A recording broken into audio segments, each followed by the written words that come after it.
Grand Superintendent Melinda stood on the bridge of the Greslin Dreadnought, Council's pride.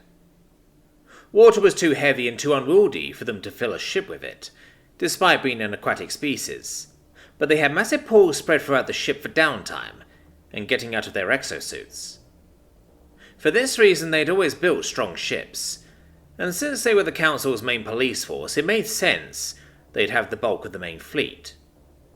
The Crustacans were bogged down on their home system, since they shared it with the Libertonians and their ongoing invasion of Bastion, so the invasion into human space fell to his kind.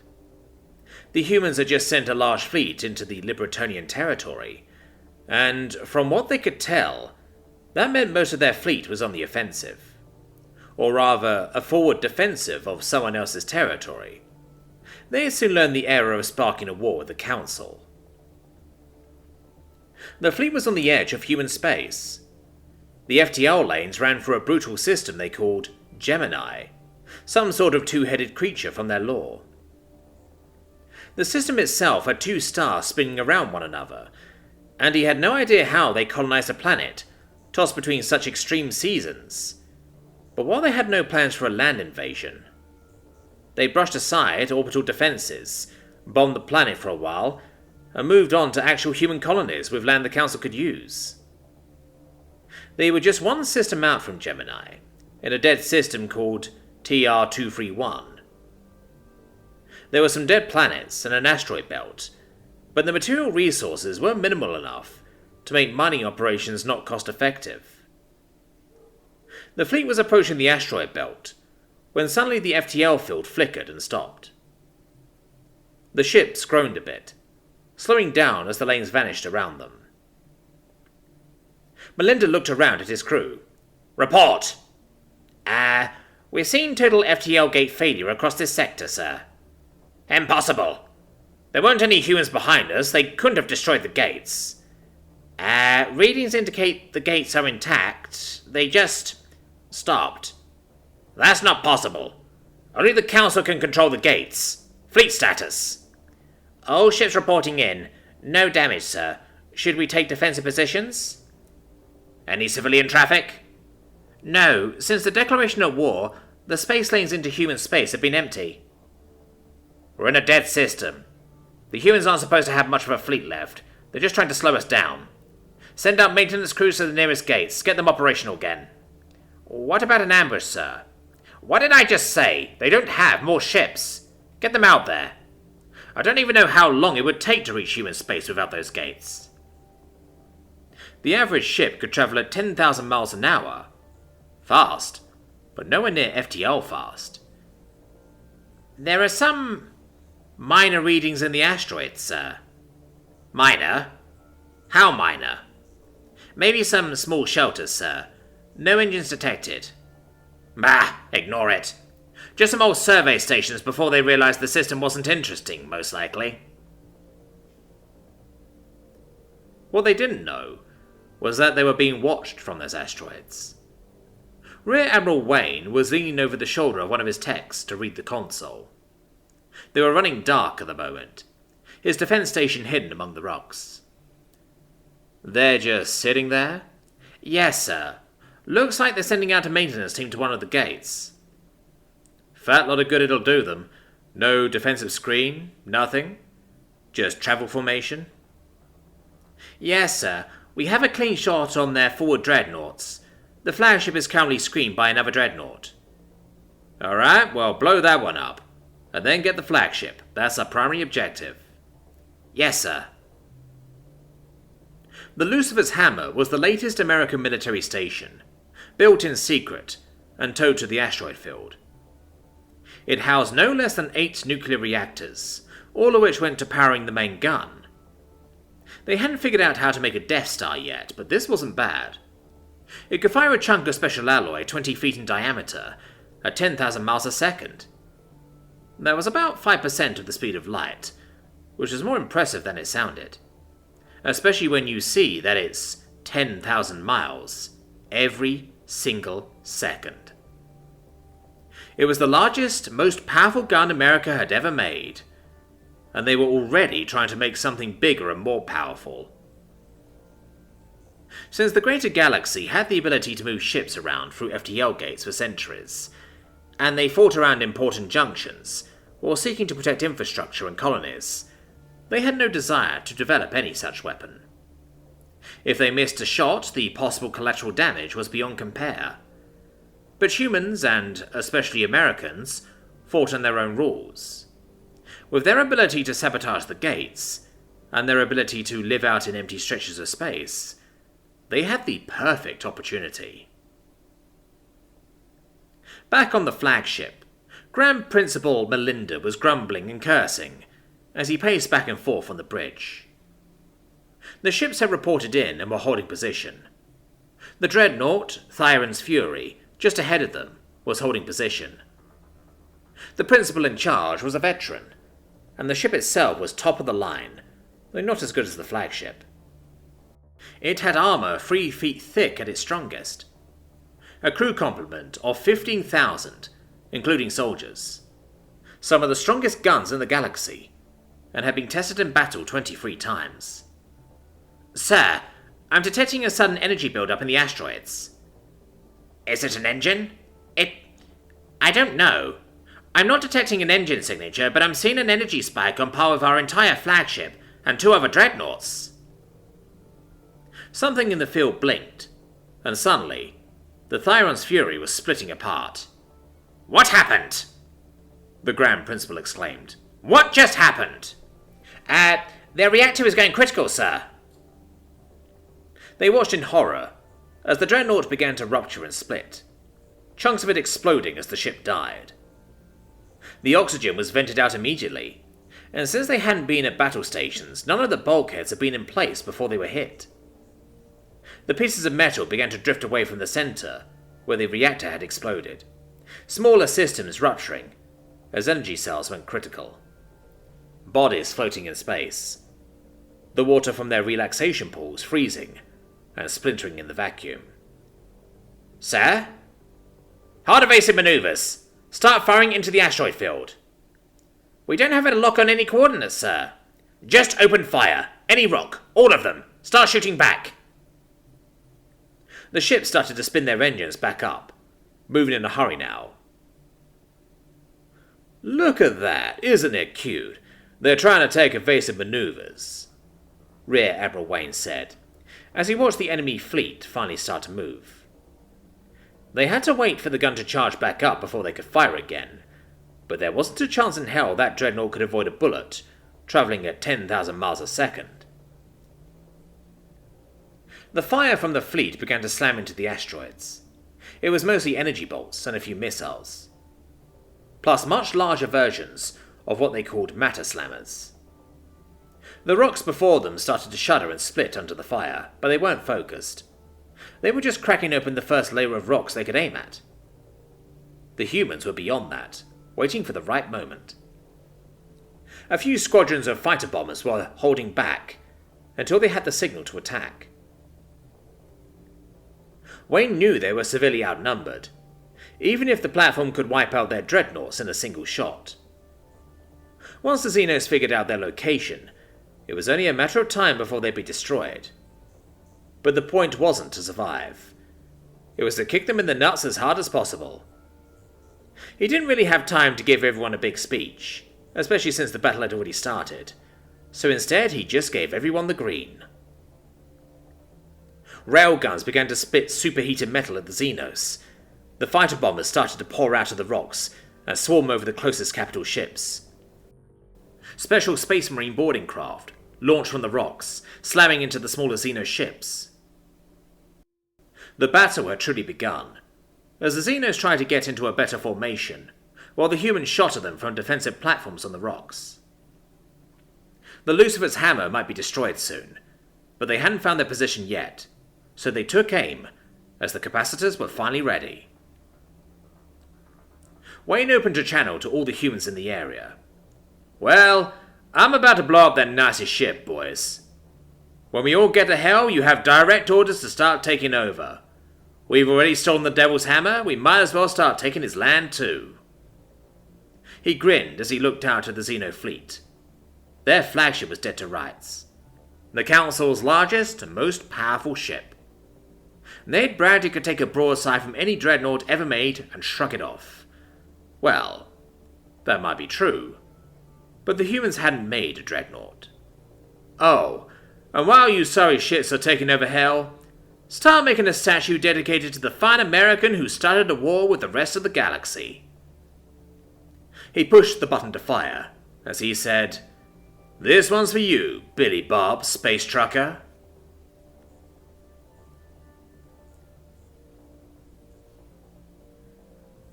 "365 degrees, burning down the house." Billy Bob was drumming as hard as he could on the invisible drums in front of him, as Emily shook her head. "Why is he burning down the house again? Is it diseased or something? And couldn't they just clean it?" "Emily, you should know this by now. Most human music is not literal. It's full of metaphors and analogies and bullshit.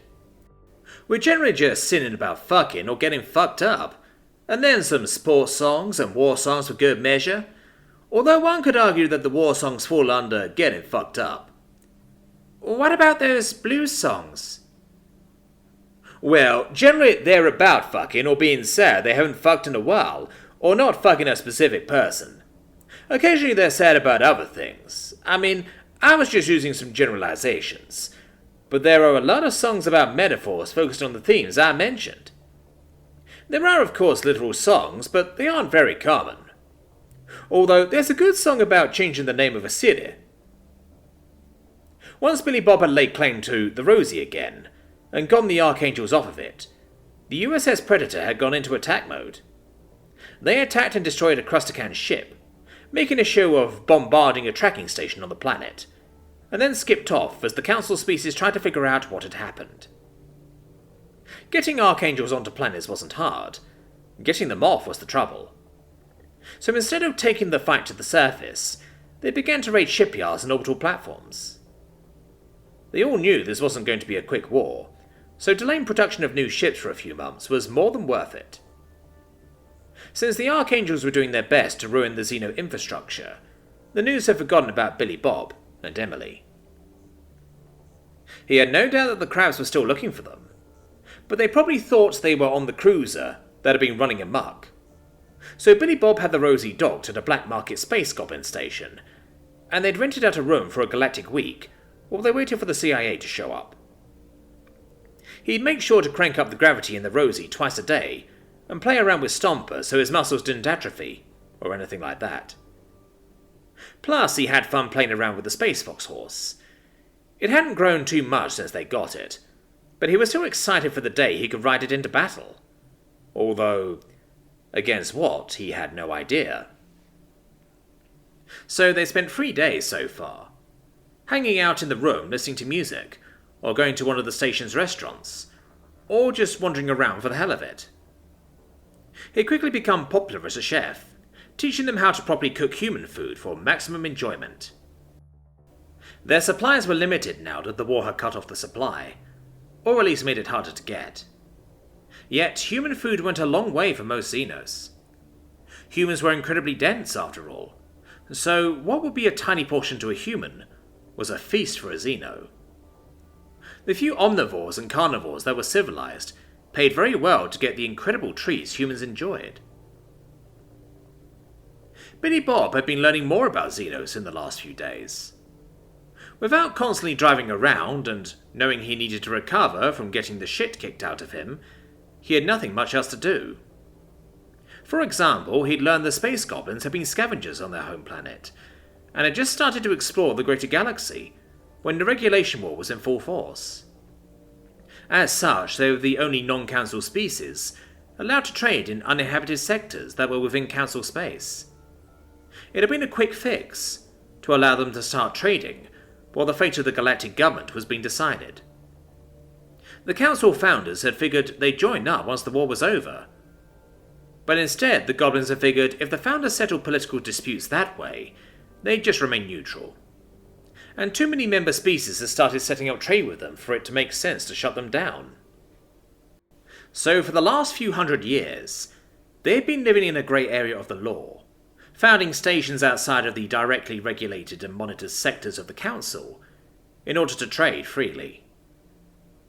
The council wasn't thrilled, but it served a purpose in letting carnivores and omnivores get meat, while keeping the hands of the council clean. Aside from the crusticans, of course, but the law was different when you were the secret police.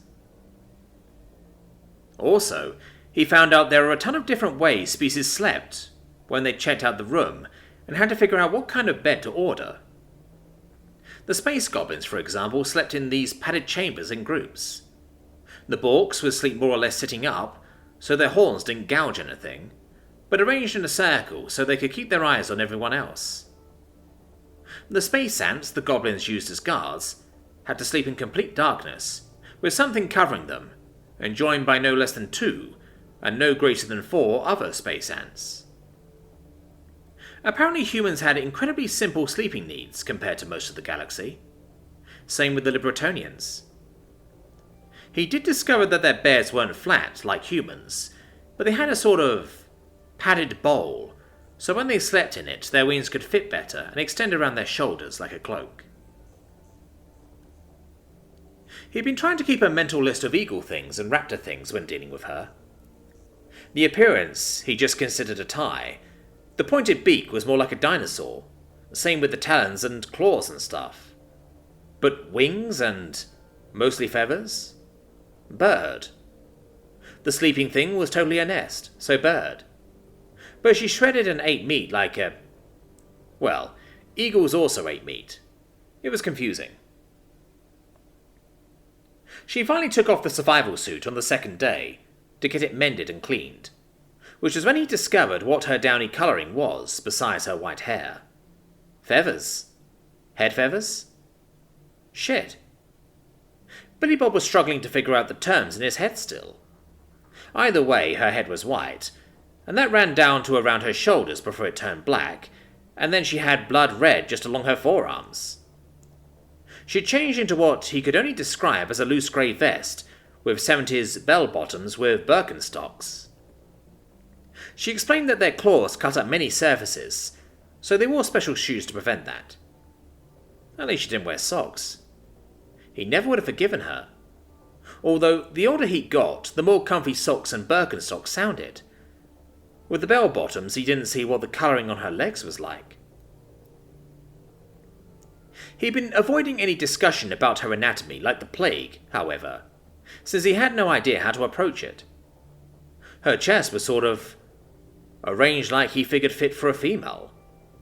But she had a tuft of feathers around where he expected cleavage to start, so what was beneath the vest was still a mystery. Was she even a mammal? She wasn't cold-blooded, he knew. Without the cloak of the suit to hide under, he also discovered she had a small tail. Fin. Was it just called a tail on a bird? Raptor? Fuck, he was confused.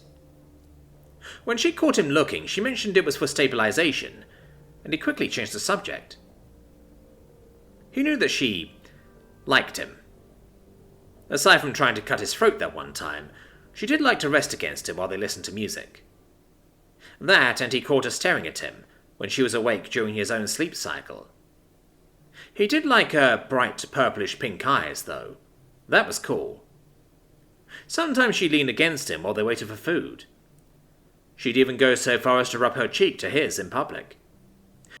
But she mentioned it was strange for her to have to bend down to do so, which made him even more aware of the strange sensation that she was taller than him. Billy Bob just didn't know what to do. He wasn't a diplomat. He'd never really considered paying attention to Xenos in this sort of way until everyone told him he damn well better. Whenever he did hear something about her species and affection, it always sounded like a surefire way to get torn to shreds for a human. He was much stronger than her, but his skin wasn't exactly protected from being torn to shreds by super sharp space eagle raptor talons. Did he dare even approach the topic? He'd been all but told that his country demanded it of him for the war effort. That was a whole mess of pressure he had never, ever expected to have applied to him. Maybe he should look up more about Libratonians. But what if she looked at his extranet history and saw him looking up Libratonians doing it? If it weren't for all the alcohol he'd been drinking, he was confident he'd be super stressed out. He was trying to explain to her some of the enigma that was the talking heads, when they both were startled by the sound of the room's comm screen beeping at them. He quickly turned the music off and turned it on. Yes? He was looking at a rather attractive woman with blonde hair and emerald eyes in some sort of sparkling green dress that matched her eyes. She smiled at him, flashing her white teeth. Colonel Billy Bob? Never expected to hear that, but yes. Who are you? Who else is looking for you this far into council space on a black market station, while you shack up with a space bird? Eagle Raptor. The woman looked confused for a second, as he shook his head. Never mind. Rad, you're the CIA, of course. Well, what do we do from here? Some sort of secret meeting? We're in what can be considered friendly territory. Just meet me in the bar downstairs. I'd like to get a drink with you and talk things over. She smiled again, as the feed went dead. He turned and then jerked in surprise, as he found Emily standing literally right behind him. Wah! Who was that? You heard the call. That's the girl from the human intelligence outfit. Why was she dressed like that? It's a dress. Human women wear them to look attractive. Had he missed something? The trucker was confused. She turned as she moved towards the exit. She had gotten her survival suit and cloak back, but hadn't put them on yet. She was still in that oddly retro outfit. Let us go speak with her so I can set the record straight. What? Billy Bob was lost. If there was such a thing as a translate to translate female to him, and he'd gladly pay at least one of the 10 billion credits he was going to get for it. He followed after her, grabbing a jacket on his way out so he didn't look quite so redneckish in his usual plaid shirt. But as he went to grab his jacket, he saw Emily's gloves had been dropped to the floor. That meant she was going out with her talons blared. He didn't understand why, so he quickly pulled the jacket on and moved to catch up with her. She was walking very briskly, as she was already down the stairs in the hotel's bar when he found her. Then he saw the human woman with that sparkling bright green dress. She saw him and started to walk forward with a smile, one leg visible up to mid-thigh through a slit in her dress. She extended a hand. Billy Bob? But before he could approach, Emily stepped between them. He was even more confused than earlier, when he saw her wings spread out wide, as if she was taking up as much space as possible. Billy Bob couldn't even see the woman past her, but suddenly her white wings shifted, as he saw bright red feathers bare beneath the normal white ones. What was going on? Hello? He couldn't see what was going on, but the woman was looking up at Emily, towering over her, wings flared, talons extended out. The gossamer dragonfly-like wings in between her upper and lower arms, shimmering in the light. Emily didn't respond. She just advanced slowly, one step at a time as the human backed up. When the CIA agent tried to step to the side, Emily snapped at her and quickly stepped to block her. What is she doing? She said, as now the whole bar was watching. I have no idea, Billy Bob called out from the other side. Emily just let out a menacing raptor-like screech and advanced quickly as the woman squealed and backed up. Emily? Emily, what are you doing? He said, while following behind the Libertonian. Why is she doing this? I have no idea. Stop her! I don't know how.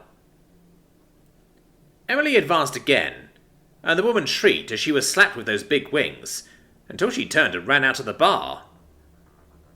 Once she had done that, Emily turned to Billy Bob, who saw even more of those bright red feathers, bare beneath the white ones now.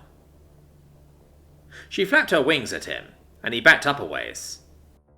Then she turned, startling the patrons as she dashed forward, stealing a bottle of alcohol from the bar, and 2 plates of food from nervous space goblins.